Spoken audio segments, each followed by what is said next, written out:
नमस्कार आप सभी को, स्वागत है हमारे चैनल जीत की पाठशाला पर। आज हम पढ़ेंगे 4.08 Assam provincial Congress committee APCC। तो चलिए बिना किसी देरी के इस वीडियो को शुरू करते हैं।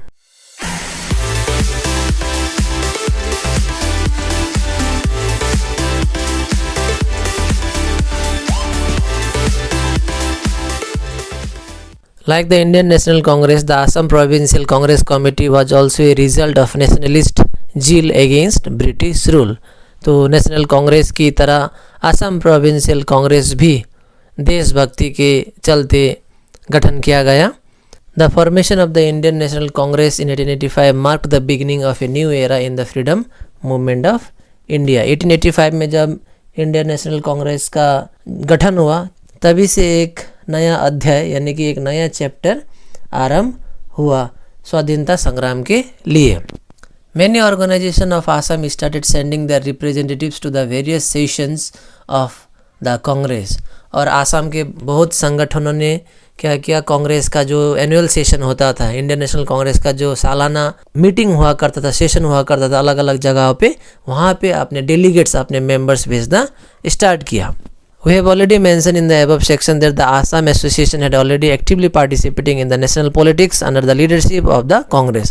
और हम लोग ने पिछले वीडियो में पढ़ा कि आसाम एसोसिएशन ने भी धीरे धीरे करके कांग्रेस का जो प्लान्स एंड प्रोग्राम्स था उसको एक्सेप्ट करके पॉलिटिक्स में आगे बढ़ना शुरू किया।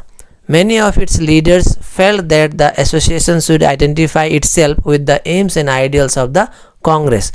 और आसाम एसोसिएशन के बहुत सारे ऐसे व्यक्ति थे जिनको लगा कि आसाम एसोसिएशन को कांग्रेस का जो प्लान्स एंड प्रोग्राम्स है, जो आइडियल्स एंड ऑब्जेक्टिव्स है, उसको एक्सेप्ट करना चाहिए।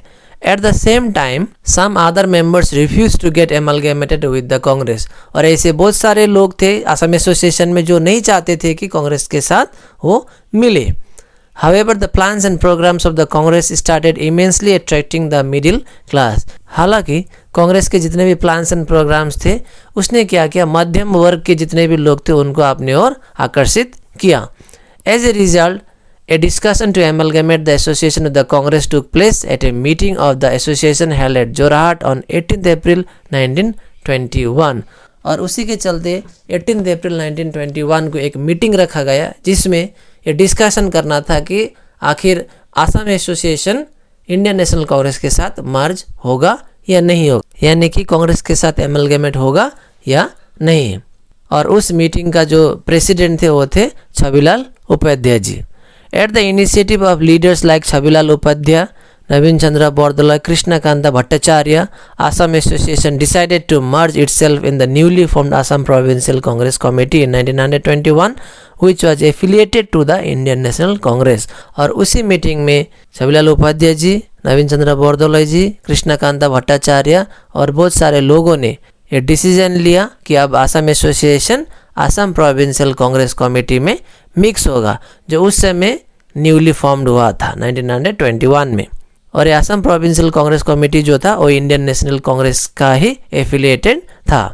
और तभी से ही इंडियन नेशनल कांग्रेस का धीरे धीरे से आसाम में दबाव पड़ना शुरू हुआ।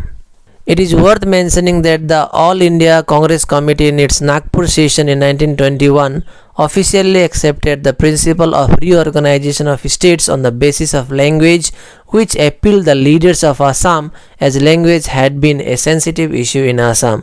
और 1920 में जब नागपुर सेशन हुआ ऑल इंडिया कांग्रेस कमेटी का, तब ये डिसीजन लिया गया कि इंडिया के जितने भी स्टेट्स हैं उनको लैंग्वेज के आधार पर रीऑर्गेनाइज्ड किया जाएगा, यानी कि भाषाओं के आधार पर प्रदेशों को पुनर्गठन किया जाएगा। यह निर्णय लिया गया ऑल इंडिया कांग्रेस कमेटी का 1920 में जब नागपुर सेशन चल रहा था वहाँ पे।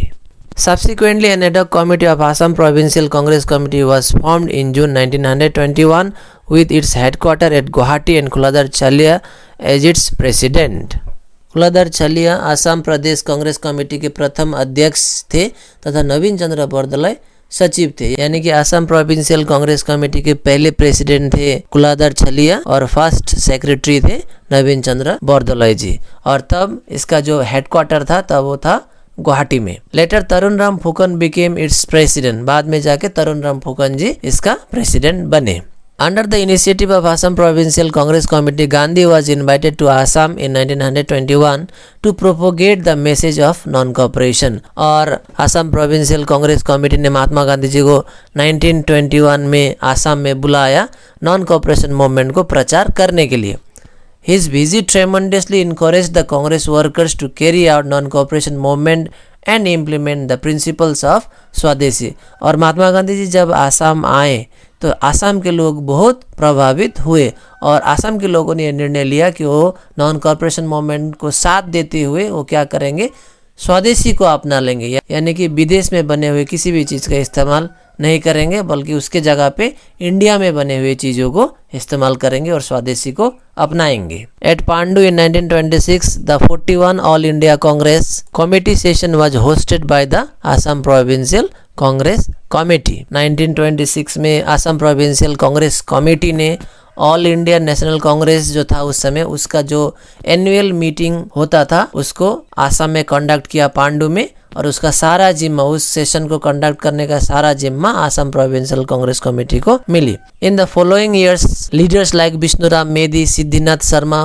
मौलाना Taibulla, अंबिकागिरी Rai Chaudhary and a host of prominent members took the initiative to implement the plans and programs of the Congress.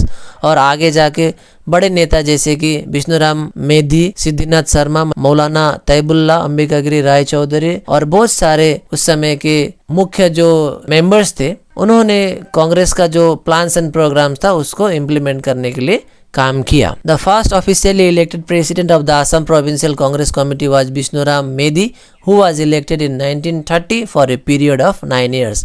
और असम प्रोविंशियल कांग्रेस कमेटी के पहले निर्वाचित सभापति जो थे वो थे विष्णुराम मेधी जी, जो कि 1930 में इलेक्ट हुए 9 सालों के लिए. The Congress party would finally secure a major victory in the general election held in 1946 and Lokapriya Gopinath Bardoloi became the first premier of Assam province. 1946 में कांग्रेस को बहुमत मिली, यानी कि मेजोरिटी मिली जनरल इलेक्शन में, और उसके साथ ही लोकप्रिय गोपीनाथ बरदलोई जी को आसाम का पहला प्रधानमंत्री बनाया गया, और उस समय चीफ मिनिस्टर को ही प्रधानमंत्री कहा जाता था. इन 1946 when the cabinet mission proposed to integrate Assam and Northeast into Group C with East Bengal, the Congress party under Bardolai strongly protested against the proposal. और 1946 में जब कैबिनेट मिशन ने, जो कि इंग्लैंड से आया था मार्च 1946 में, उन्होंने जब आसाम और इंटायर नॉर्थ ईस्ट को ग्रुप सी में ईस्ट बंगाल के साथ रखने का बात कहा,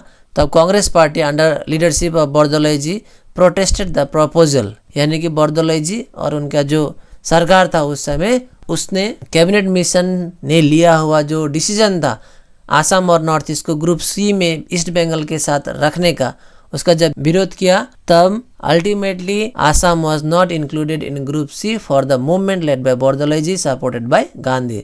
तब क्या हुआ, आसाम को ग्रुप सी में नहीं रखा गया, क्योंकि बरदलोई जी और उनका जो गवर्नमेंट था उस समय, और साथ ही महात्मा गांधी जी ने उसका घोर विरोध किया था. तो इसी के साथ ये छोटा सा topic Assam provincial Congress committee यहीं पे समाप्त होता है. मैं उम्मीद करता हूँ आपने इसको समझा होगा. Thank you very much for watching Jeet Ki पाठशाला.